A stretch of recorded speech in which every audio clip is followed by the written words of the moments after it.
Hi, I'm Kim. Welcome to my first YouTube video. Today I'll be showing a speed paint of my characters in a chibi style from a story I'm making called Blood Sugar. I'll just be explaining my general thought process in designing them and why I made those choices. I am by no means a professional character designer though, so don't take this video as a rulebook in designing your own characters. I'm just here to have fun. So sit back, relax, and without further ado, let's get to it.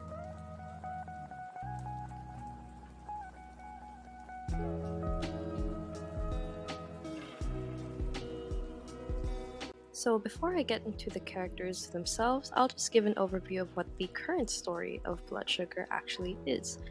This has been a sort of long-term project of mine, so it's definitely subject to a lot of change in the future if I ever decide to share it with the world, which hopefully I will.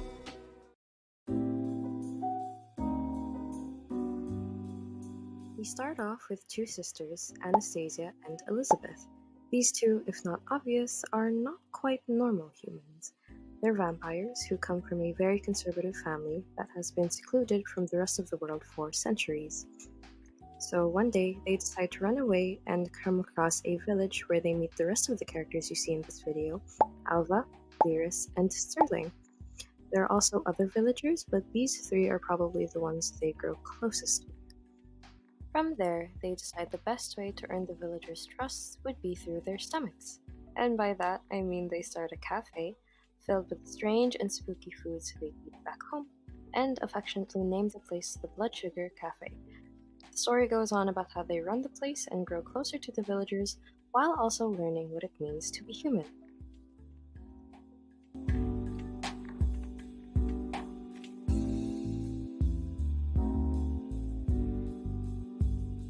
Their very first designs were actually just black and white maid uniforms. I can't find a picture of it now, but it was definitely just really boring.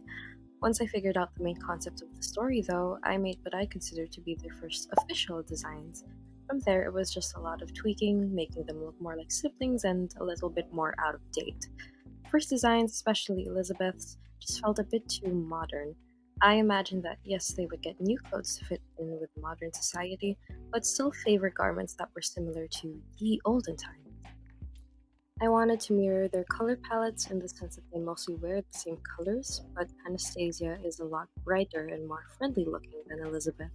Elizabeth is definitely the more closed off sister, and her colors are closer to what they'd wear back home with their family. Anastasia, however, is very bubbly and sweet, which just means she sticks out like a sore thumb back home.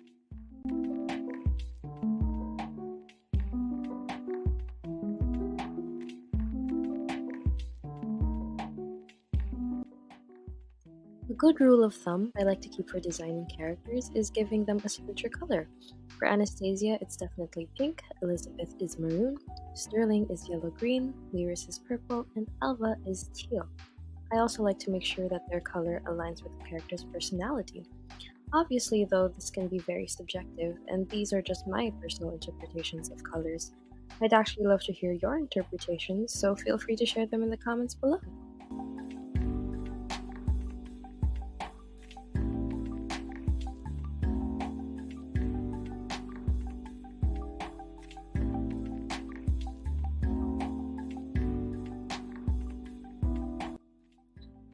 For example, though, the color green is usually associated with more mature and knowledgeable characters, but Sterling's yellow-green is supposed to make them look inexperienced and unconfident. I wanted to highlight how they felt as a young adult figuring out their life, especially after landing their first job as a detective for their village. He's a sort of anxious and clumsy character, but tries really hard to seem put together. All in all, he definitely needs some reassurance, a pat on the back and a thumbs up, maybe even a star sticker for their troubles.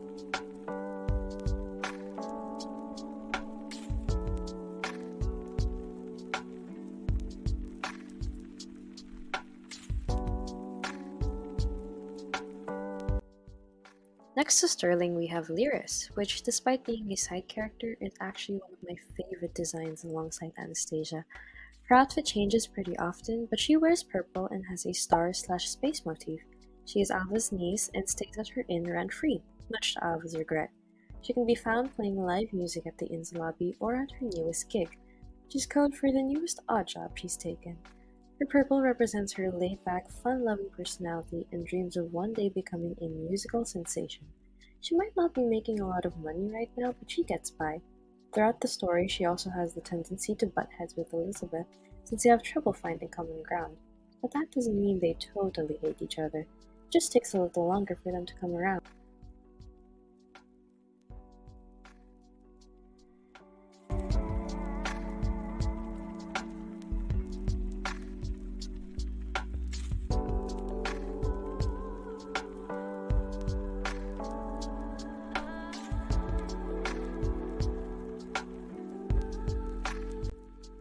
And lastly, we have Alva, or as people call her, Miss Alva.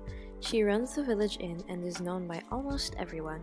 Her color of teal is present in the shawl she wears, while the rest of her outfit consists of brown and tan. She's a very no-nonsense person and can be intimidating at times, but she's also mature and wise. I also think it's kind of funny dressing her in such a calm color when she can be quite hot-headed. It's almost as if she dresses herself in blues and teals so her blood pressure won't explode every day. I'm honestly not super set on Alpha's design at the moment. While it's good, I definitely think I could do better in portraying the kind of person I imagine her to be with a different design. But for now, this is what she.